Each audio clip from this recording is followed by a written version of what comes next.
कोनो जगह मिले के इतना रात के घना जंगल में बुलैले सर केहू दिख भी नहीं के रहा। अरे कहाँ बाड़ा तू? केबा केबा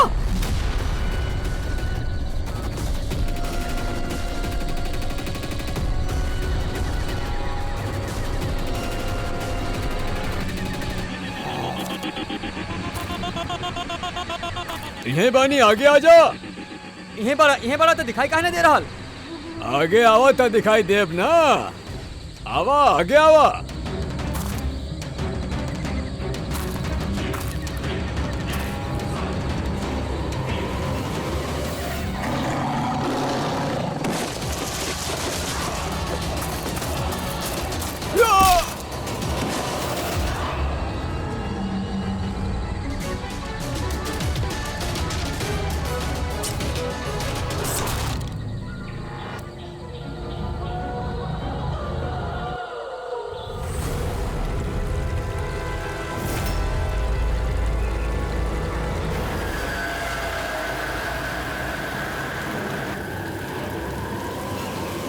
सर हमारा आँख तो फटी के फटी रह गई जब हम लाश के देखनी।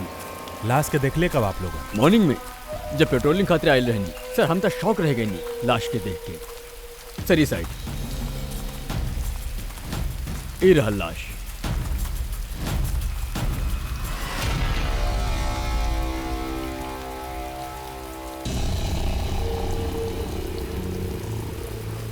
इतना दर्दनाक मौत, पूरा शरीर से एकर स्किन निकाल लेलस।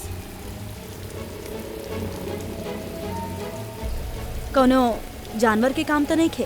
सर एकरा पास से हैंडीकैप मिलल।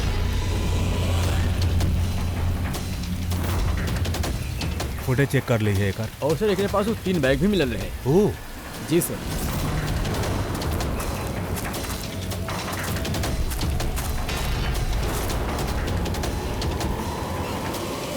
ये बैग में तो ये खाल पड़ल बा।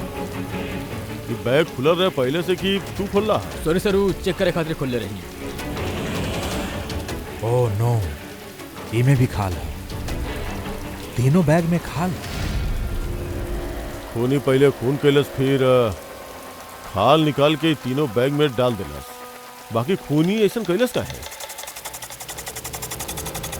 सर हाँ सर ये लाश के पास ऊन मिलल बा। सर काला ऊन, चमड़ी पूरा उधेड़ देले बा। कहीं तंत्र मंत्र के चक्कर तो नहीं है सर? हो सकेला, बाकी खूनी जे केहू भी हा ओकर दिमागी हालत ठीक नहीं है। कोनो वहशी दरिंदा। पहले तो यही पता करे के पड़े कि आदमी बा के, तबे पता चली कि एकरा के मरलस और का है। मरे वाला के नाम कार्तिक रहल सर। क्राइम रिपोर्टर रहला आज के न्यूज खातिर। ई रमन हा, एडिटर हा न्यूज़पेपर के। और ई कायरा भी आ सर, कार्तिक के मंगेतर। कायरा जी प्लीज हिम्मत रखें। आपके दुख हमनी समझ सके नहीं। का आप बता सके नहीं कार्तिक के केहू दुश्मन रहल? कोनो झगड़ा वगड़ा रहल केहू के संगे? केहू एक दुश्मन होके तब ना बताई सर। ओकर तो चारों तरफ दुश्मन ही दुश्मन रहले। चारों तरफ दुश्मन दुश्मन कहे? ऐसा क्या कहले रहे कार्तिक जौन इतना दुश्मन रहले? कार्तिक कुछ ना कहले, एकर बात रहले ओकरा से। दुश्मनी के सब वजह ई इंसान बा। ए का बकवास कर रहल बानी? 1 मिनट। का कहे चाहता नहीं एकरा बारे में? सर कार्तिक हमार न्यूज़पेपर में एज ए क्राइम रिपोर्टर काम करत रहल सर। ई झूठा आरोप लगा रहल बिया सर, बल्कि अपन रास्ता साफ कर रहल बिया। का मतलब इनकर कार्तिक से खुद न बनत रहल सर। सर वो बोलत रहल कि ई लड़की विश्वास के काबिल नहीं है, यही खातिर ये रिश्ता ज्यादा दिन टिक न सकेला, यही से शादी कैंसिल कर देनी। काहे कायरा जी सच कह रहा बाड़ी? ई झूठ बोल रहल बाड़ी, ऐसा कोनो बात ना रहल।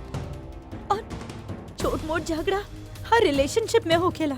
काल रात कहाँ रहलू तू? सर आप हमरा पे शक करत तानी? ये केस से जुड़ल जितना भी लोग बाड़े सब हमनी के शक के दायरे में बाड़े, चाहे वो आप हो की चाहे वो रमन जी आप। हमार का लेना देना बा? हम तो आप लोगों के खाली सपोर्ट करता नहीं। का भइल रमन जी, सब ठीक है ना? सब ठीक बा। कोई झूठा मूठा हमरा ब्लेम करे था थोड़ा टेंशन हो जाला।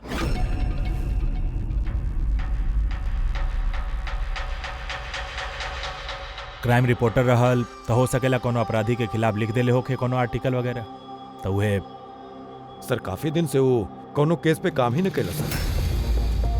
तो फिर रात में वहाँ जंगल में का कर गए रहल, और वहाँ हमनी के एगो कैमरा भी मिला। सर वो कैमरा में कोनो फुटेज ना रहे, बाकी सर हमरा के नहीं पता वो जंगल में काहे गए रहा। सर कल रात के कार्तिक के एगो फोन आयल रहे कि वो ओकरा से जंगल में मिले खातिर बोलत रहे। जंगल में? सर हो सकेला वो फोन खूनी कैले होके। पूर्वी एगो काम कर, कार्तिक के सब फोन रिकॉर्ड चेक करा। अच्छा फोन पे का बात भइल, कुछ सुननी? हाँ खाली इतने कहा सुननी कि इतना रात के जंगल में। सर कार्तिक के आखिरी कॉल 1452874888 से आयल रहे और ये नंबर महेश आकव के नाम पे रजिस्टर्ड बा। महेश आकव वो पॉलिटिशियन तो नहीं थे? दया सर तनी फोन लगा के देखा।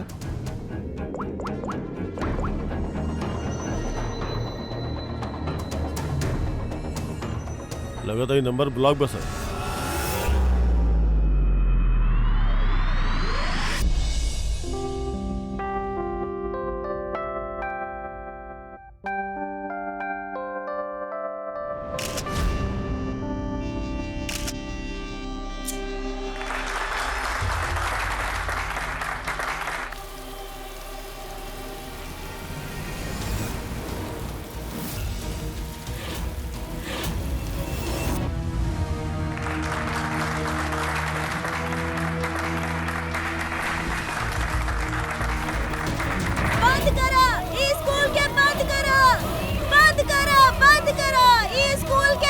प्लीज प्लीज हमारी बात सुनी।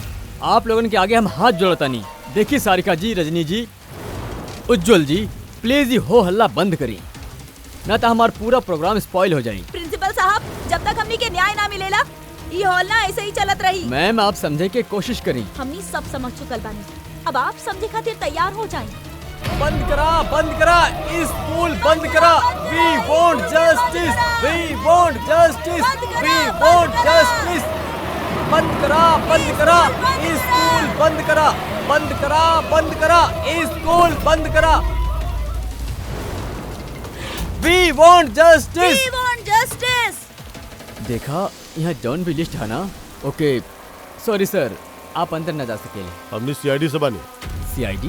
मिस्टर महेश से मिले के बाद उनका से कुछ जरूरी बात करे के बाद उनका ऑफिस से पता चलल कि वहाँ आइल बाड़े। हाँ जी वो आइल बानी, आई प्लीज। बंद करो वी वांट जस्टिस। बंद करो। राष्ट्र निर्माण में सबकर आपन आपन भूमिका रहले, सबकर आपन आपन योगदान रहेला। तो जैसे सभागार के पुनर्निर्माण में आप सब आपन आपन योगदान देले, ओकरा खातिर हम आप सबके बहुत शुक्रिया अदा कर रहल बानी। हमके पूरा विश्वास है कि सर सीआईडी टीम आपके बुला रहा है।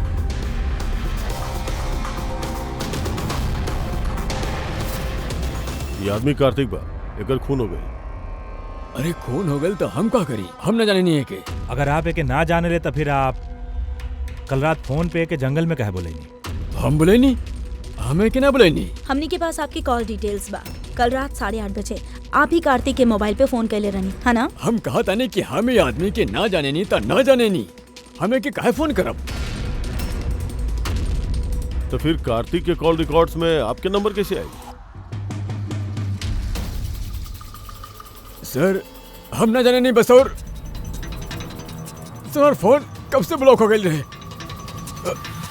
अरे अरे महेश जी, महेश अरे! महेश जी, महेश उठा, ये तो मर प्लीज चुका इनका के He's बचा ली। dead. महेश एक मिनट प्लीज प्लीज पीछे हटे। हार्ट अटैक तो ना आई? हो सकेला, बाकी असली वजह तो फॉरेंसिक लैब में जाके ही पता चली।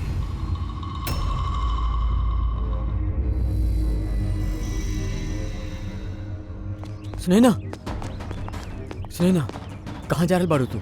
ई ड्रामा हमेशा खातिर खत्म करे जा रहल बानी। पागल ना बना, होश से काम ला। और वैसे भी वो बहुत खतरनाक है, तू अकेले होकर कुछ ना कर सकेलू।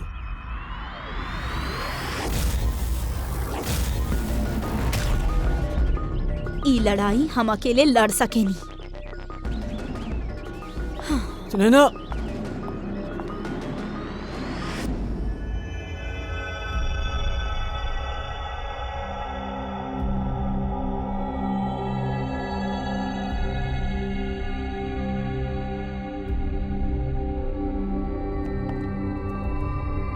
कुछ पता चलल कहाँ रह गेले? के? अरे वो आपके एसपी साहब।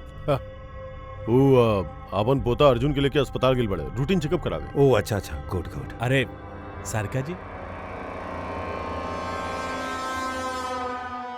आप का कर रहल बानी? फूल के चेक कर रहल बानी।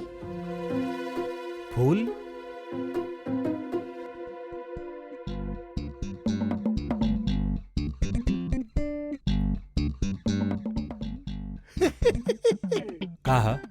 का फेरी मार रहल है यहाँ वहाँ?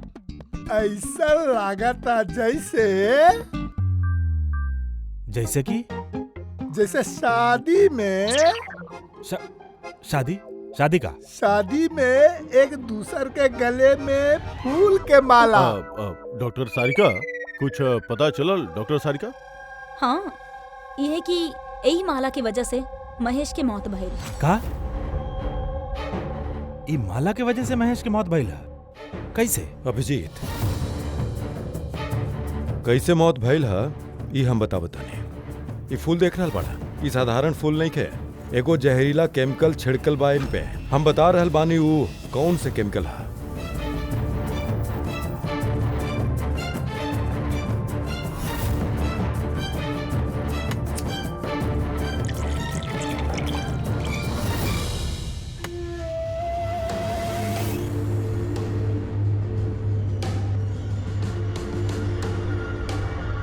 ई देखा, ई केमिकल का कैलस?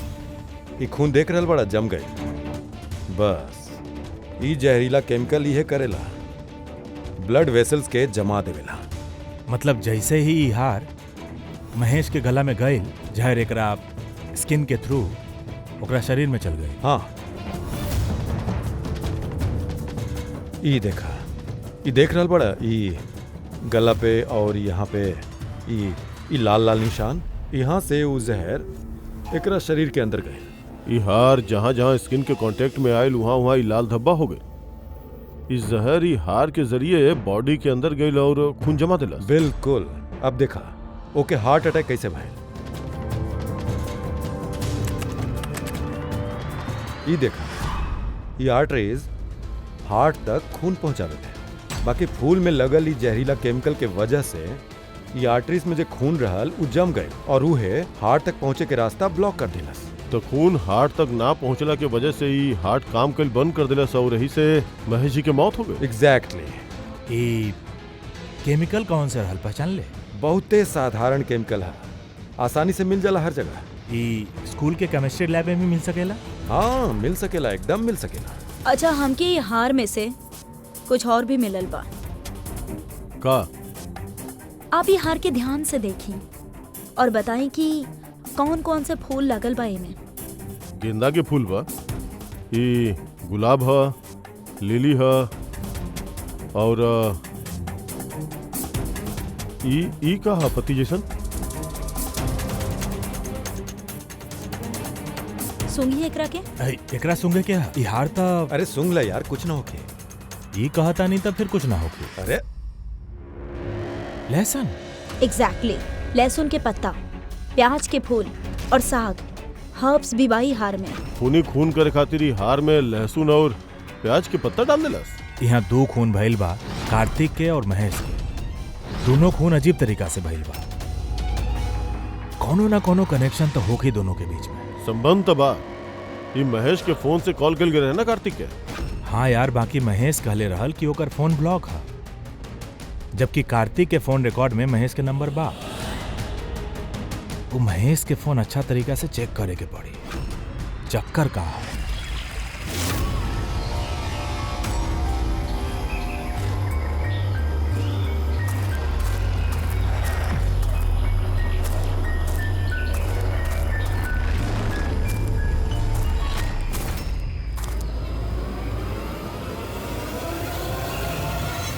सर साइबर टीम महेश के मोबाइल चेक कर लेला का पता चलल?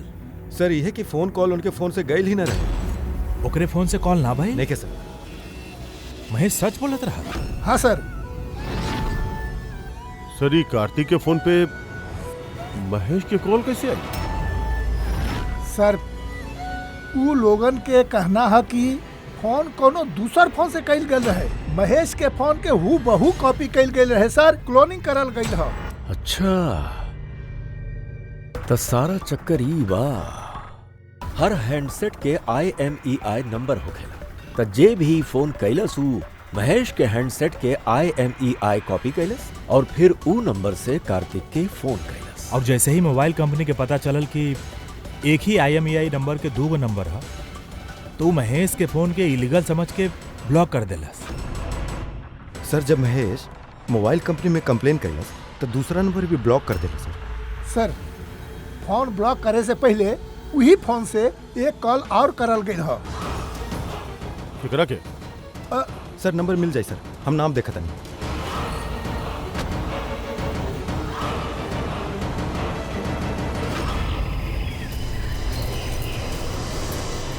हम तोरा के ना छोड़ब। आज ई कहानी के दी एंड होखी।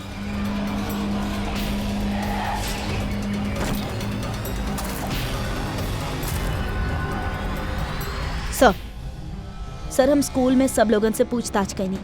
उनकर कहना बाकी उनका ई हार के बारे में कुछ ना पता। तब फिर जरूर केहू असली हार के हटा के उ जगह पे जहर वाला हार रख देले बा। सर हाँ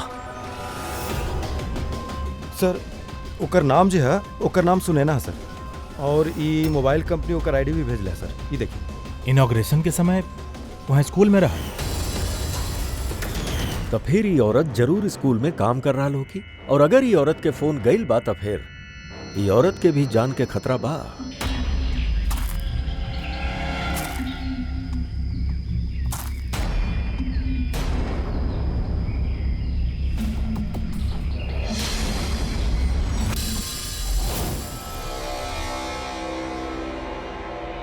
ये नंबर तो आउट ऑफ रेंज बता रहा बा सर।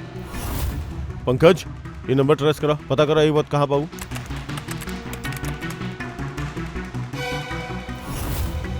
सर ये तो जंगल के पास दिखा रहा है सर। जंगल के पास? वह जंगल जहाँ पे कार्तिक के खून फैल रहे।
मौत तय कर पानी में डुबला के वजह से ही भइल है।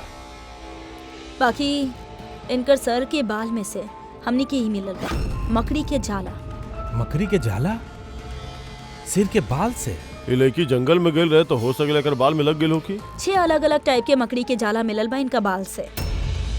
अगर जंगल से आयल होखे तो 6 पॉसिबल नहीं खे, काहे कि इंडिया में खाली 4 अलग अलग टाइप के जाला ही पावल जाले। अलग अलग टाइप के मकड़ी अलग अलग टाइप के जाला बनावेले, कुछ रहे खातिर और कुछ शिकारी खातिर। आई हम दिखावतानी। ई बा अलग अलग टाइप के जाला। 4 तरह के जाला, तो फिर बाकी के 2 जाला ई कहाँ से आ गए एकरा सिर पे? और एगो और सवाल है एकरे साथ है कि सब के सब जाला एकदम परफेक्ट जैसे के तैसे ई कैसे है? तब तो ई जाला जंगल में ना केहू एकरा मरला के बाद एकर बाल में लगा देले हो। एग्जैक्टली दया। पहले केहू एकरा पानी में डुबैलस, ई मर गईली, ओकरा बाद एकर बाल में ई मकड़ी के जाला लगा देलस है। बाकी का है बाल में जाला लगावे के पीछे का मकसद हो सकेला खूनी के? कार्तिक, महेश, सुनैना, ई तीनों के खून अलग अलग तरीका से भइल बा। बाकी ई तीनों के खून में कोनो न कोनो कनेक्शन तो जरूर बा, जरूर बा। खून अलग तरीका से भइल बा, लेकिन हर लाश के पास कुछ न कुछ अजीब मिलल बा। जैसे ही कार्तिक के लाश के पास हमने के स्किन, खाल और ऊन, और महेश के लाश के पास ही हार जौना में अजीब अजीब हॉब्स मिलल बा, और सुनैना के सिर में मकड़ी के जाला। सर, हाँ, सर हार में जौन अजीब तरह के जड़ी बूटी मिलल बा ओकर मतलब पता चल गइल बा सर। सर ई जड़ी बूटी के बंडल बना के पास में रखला से बीमारी कम होखेला, और इनके बंडल के अंग्रेजी में पोजीज कहेले, और ब्लैक प्लेग में काफी यूज होखेला। पोजीज ई तो कोनो बच्चन के कविता में सुनले बानी हम। All for down. रिंगा रिंगा रोजेज। बिल्कुल फ्रेडी, यह नर्सरी राइम बाऊ। रिंगा रिंगा roses, pocket full of posies, hush a hush a, all fall down. इ नर्सरी राइम जौन बा ना, रिंगा रिंगा रोजेस, इ ब्लैक प्लेग से कनेक्टेड बा। इंग्लैंड में जब ब्लैक प्लेग भइल रहे ना, तब इ नर्सरी राइम तैयार भइल रहे। रिंगा रिंगा रोजेस के मतलब बा लाल लाल धब्बा जौन शरीर के ऊपर प्लेग के वजह से शरीर पे आवेले, रेड पैचेस। रिंगा रिंगा roses, pocket full of posies. अभी तुझे कहला ना, वो जड़ी बूटी लोग अपना पास रखत रहले ताकि प्लेग से छुटकारा मिल जाए। Pocket full of posies, hush a hush a. Hush a के मतलब बा छींकब। प्लेग होखेला तो आदमी छींकत रहेला, छींकत रहेला। We all fall down. हाँ, ऑल फॉल डाउन मतलब ओकरे बाद आदमी गिर के मर जात रहा। बाकी सर महेश के साथ ठीक वैसने भइल बा जैसन जैसे नर्सरी राइम में रहे। बिल्कुल। ये बाकी दोनों खून के कनेक्शन भी नर्सरी राइम से हो सकेला सर? एकदम हो सकेला अभिजीत। सर सुनैना के मौत पानी में भइल और ओकर सर में मकड़ी के जाला मिलल, त कौन सा नर्सरी राइम हो सकेला? सर वो वाला incy wincy spider. Yes, incy wincy spider climbed up the water spout. Down came the rain and washed spider out. Sunaina के साथ एकदम ऐसा नहीं भइल है सर। ओके पहले जाल में फंसावल गए और फिर जंगल के बीचों बीच पानी में डुबा के मार दिया गया। हाँ सर, सुनैना की लाश तो हमने के जाल में ही मिलल रहा। और कार्तिक के लाश के पास से हमने के 3 गो बैग मिलल रहे और फुल 3 बैग्स फुल।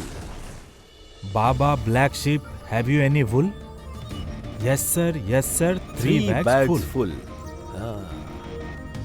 एकर मतलब का है? फ्रेडी, एकर मतलब बा भेड़ से 3 बैग भर के ऊन निकाल के ऊ बैग में भरल गई। खूनी कार्तिक के खाल के भी 3 बैग में रखले रहे सर। सर खूनी इतना दिमाग लगेलस खून करे में, बच्चा के नर्सरी राइम्स के इस्तेमाल केलस। सर खूनी साइको पूरा सर। वहशी दरिंदा बाई, वहशी दरिंदा। सर मोटिव का हो सकेला खून करे के? वह तो पता लगावे के बाद पूर्वी की मोटिव का हो सकेला खूनी के।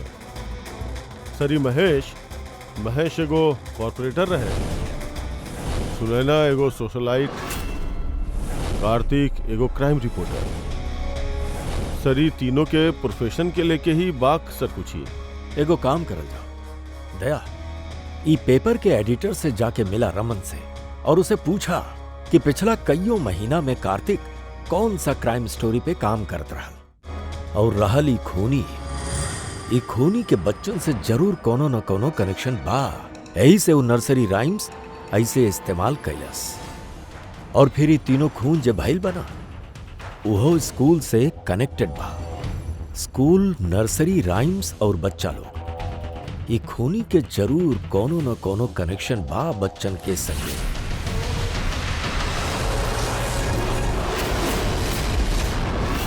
सर कार्तिक क्राइम्स के ऊपर कई आर्टिकल लिख लिया, काफी क्राइम केसेस पे वो फॉलो भी कैलस। हमनी के ओकर सब केस के डिटेल्स चाहिए, काहे कि हमनी के लागत है कि वही केस के वजह से ओकर खून भइल बा। या देता नहीं, हम सब डिटेल देता नहीं। सर देखिए, कार्तिक हमने के यहाँ 4 साल से काम करत रहा। 4 साल में 40 आर्टिकल लिखले होखी, ये सब डिटेल।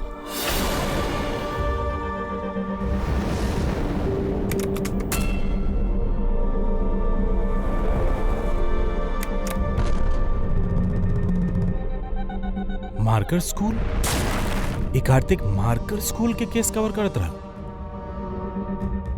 वो है स्कूल जहाँ पे कॉर्पोरेटर महेश जी गए रहे उद्घाटन करे खातिर, और ये सुनैना भी रहे वहाँ पे।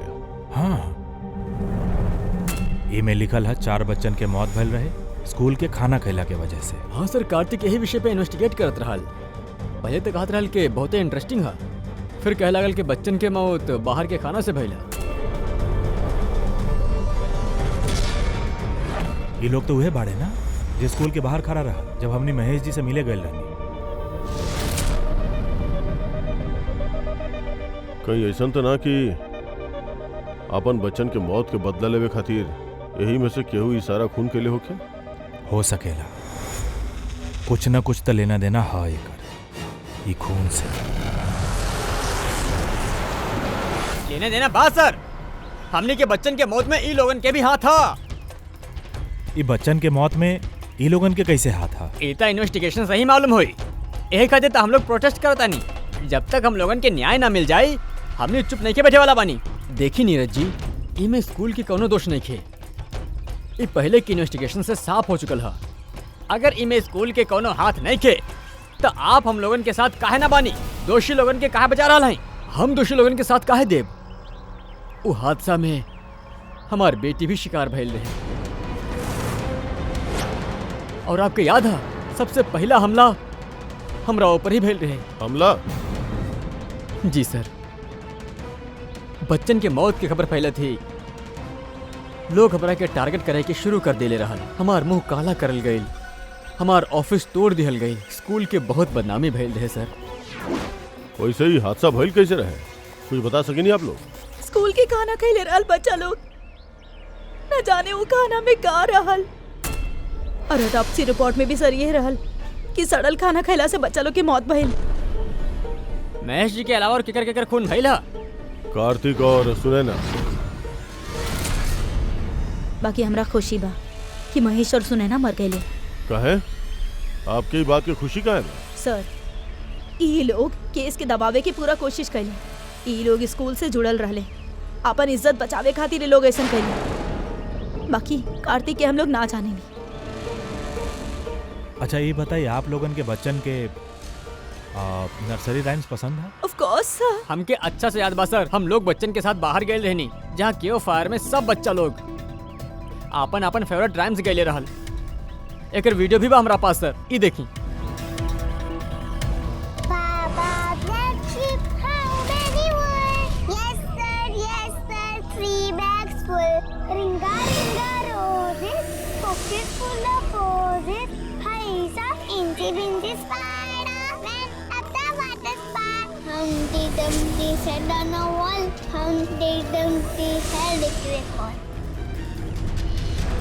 ये पेरेंट्स में से ही केहू बा जो बदला ले रहा है, सब खून उहे कैले है।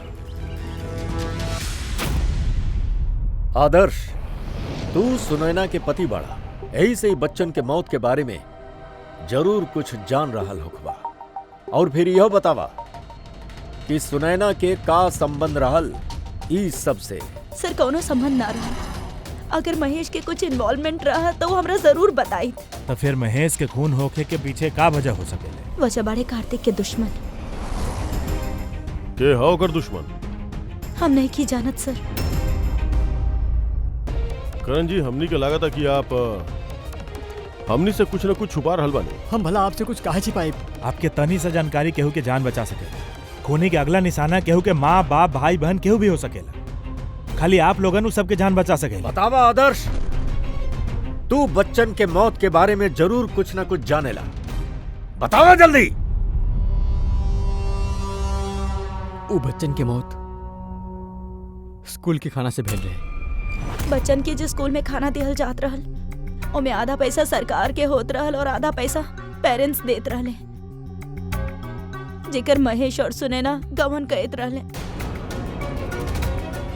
मतलब वो लोग स्कूल के सस्ता दाम पे सड़ल गलल घटिया राशन खरीद के देत रहल।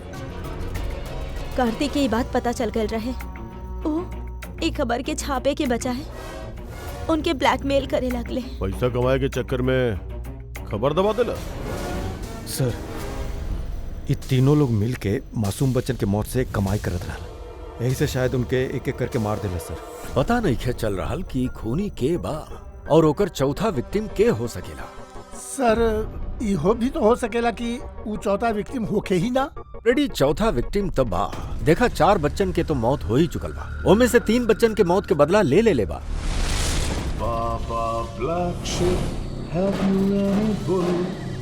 Yes sir, 3 bags full. Ringle roses, pocket full of posies. Incy spider went up the water spout. Down came the rain and forced the spider out. एक के बदला ले हब बाकी बा। सर, बच्चन के 3 फेवरेट राइम्स के इस्तेमाल तो कर लेलस। अभी चौथा नर्सरी राइम्स के इस्तेमाल कई के अगला कौन करे? हमटी डमटी। सर, कार्तिक के सीक्रेट फाइल मिल गई। एमे स्कूल फूड के बारे में सब कुछ लिखल बा। चौथा विक्टिम के नाम बाइकरा में? हाँ सर, नाम के साथ फोटो भी बा। ये देखिए सर, रूबी। ई तो स्कूल में रहल जब महेश के मौत भइल। हाँ सर, स्कूल के कैंटीन के इंचार्ज भी है। Canteen incharge? मतलब खाना के खराब सामान एकरा के सामने अंदर जात होगी सर। बाकी पैसा खातिर ओकरा पास कर देत हो कि वो। कार्तिक एके भी ब्लैकमेल करत रहा। हाँ सर। रूबी के नंबर बा? हाँ सर, नंबर बा। और हम फोन भी ट्राई कैनी, फोन ना उठा रहल बिया। तो फिर पता लगावा ओकर। ऐसे पहले कि वो खूनी ओकर खून कर पावे, हमटी डमटी मार डाले ओकरा के। हमनी के ओके बचावे के होगी। Humpty Dumpty sat on a wall. Humpty Dumpty had a great fall. All the king's horses and all the king's men could not put Humpty Dumpty together again. केहू भी Humpty Dumpty के ना बचा सकल। हमनी बचाई रूबी के।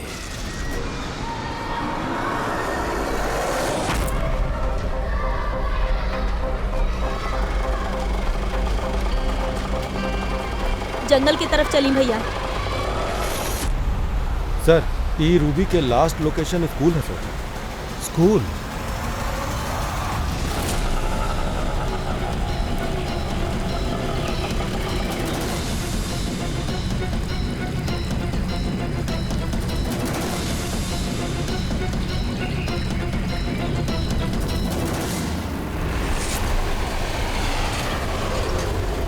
काबिल सर। रूबी जी कहाँ बाड़ी? वो तो अभी भी ऑटो से गेल बाड़ी। कहाँ गए नहीं? वो तो पता नहीं कि बाकी वो ऑटो वाला से कहते रहने के जंगल की तरफ चला। जंगल की तरफ?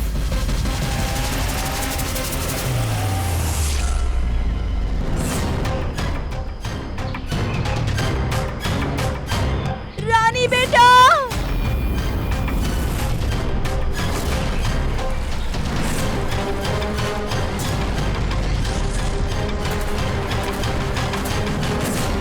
सर लगा तक खूनी ओकरा खातिर ई जाल बिछेले बा। कैसे भी कई के रूबी के रोके के होगी।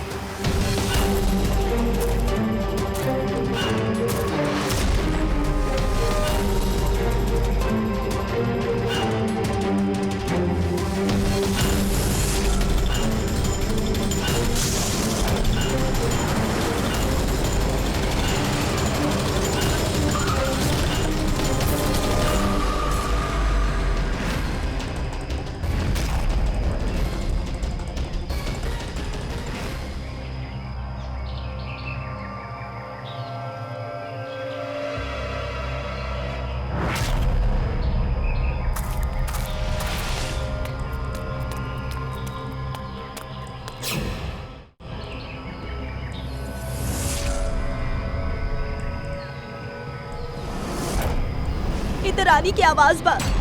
रानी बेटा हम आ गए बानी, घबराइया मत। हे भगवान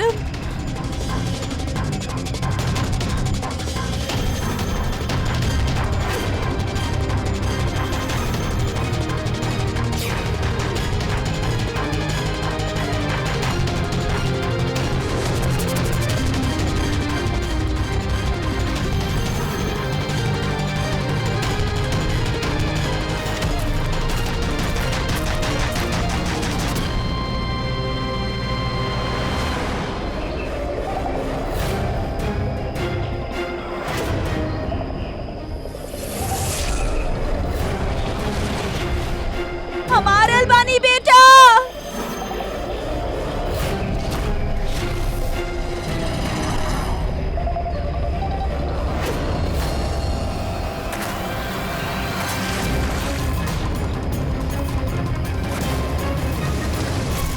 रानी बेटा आ, आ,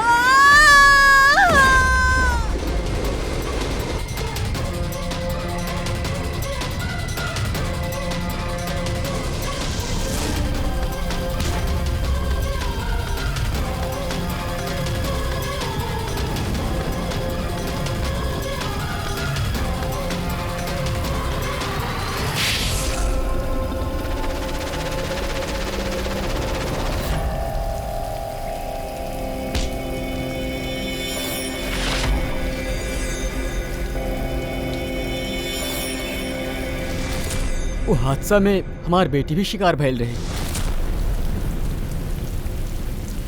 हाँ हम मार देंगे उनके, और अगर आप लोग बीच में नहीं आयल होत तो हम रूबी के भी मार देती। काहे काहे कैला तू ई खून, और रूबी के काहे मारे चाहत रहा? काहे कि वो मासूम बच्चन के हत्यारे रहल, जेके हम अपन स्टूडेंट से ज्यादा अपन औलाद मानत रहनी। और वो बच्चन के मौत जहरीला खाना खैला से भइल ना। यह आरोप हमार पूरा कैरियर चौपट कर देलस। सब हमरा के ही ब्लेम करेले। स्कूल के प्रिंसिपल तू बड़ा तो लोग तोहरे के बोलिए ना। स्कूल के देख रेख तोहरा अंदर बा, तब बच्चन के मौत के जिम्मेदार तू ही बड़ा ना। जौन गलती हम ना कही ओकर जिम्मेदारी हमार काहे।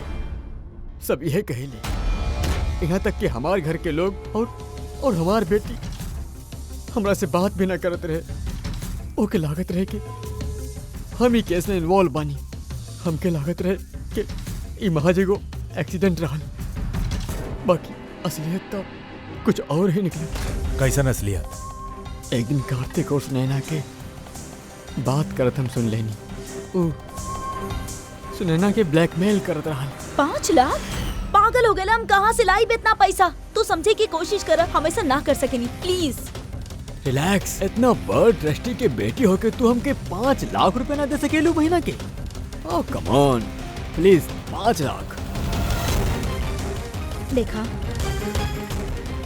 हम एकरा बारे में कुछ सोचा, बाकी प्लीज ई कहानी सुनला के बाद हम डिसाइड करनी कि अब हम चुप नहीं के बैठब, हमके कुछ करे की होगी। और तू बदला लेवे के ठान लेला। हाँ, मासूम बच्चन की आत्मा के शांति खातिर हम उस सब के मार देंगे।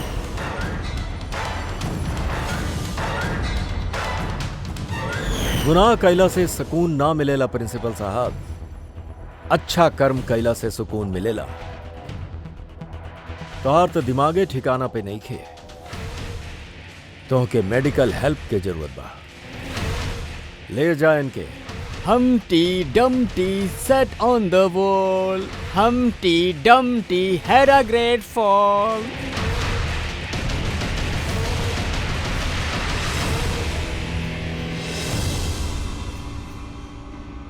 लालच आदमी के कौना हद तक गिरा दिले सर, ये केस में देखे के मिलल। और सर अन्याय इंसान के कैसे अपराधी बना देवेला वही केस में देखे के मिलल। अन्याय और लालच के वजह से 7 लोग मौत के भेंट चढ़ गए।